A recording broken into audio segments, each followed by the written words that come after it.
Rapport INSEE, les centenaires terminent leur vie à domicile après le cap des 70 ans. Il est de moins en moins fréquent de décéder dans un établissement de santé comme l'hôpital ou la clinique. La fin de vie est un sujet délicat, qui évoque à beaucoup de personnes l'angoisse d'un environnement inconnu, loin de chez soi et de ses proches. En effet, depuis les années 70, la médicalisation des derniers jours de vie a influencé cette répartition des lieux. De moins en moins de décès ont lieu à domicile et de plus en plus en établissement. Mais cette tendance s'est stabilisée depuis les années 1980, et diminue lentement.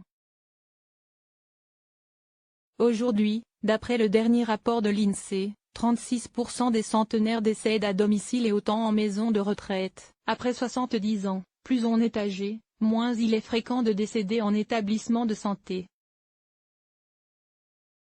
Et après 100 ans, 28% des décès seulement ont lieu dans un établissement de santé, la plupart ayant lieu à domicile ou en maison de retraite. L'âge et les causes du décès. Ce rapport est basé sur les données des 594 000 décès qui ont eu lieu en France en 2016.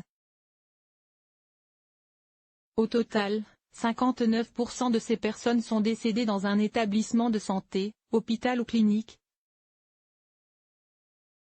26% à domicile, 14% en maison de retraite et 1% sur la voie publique.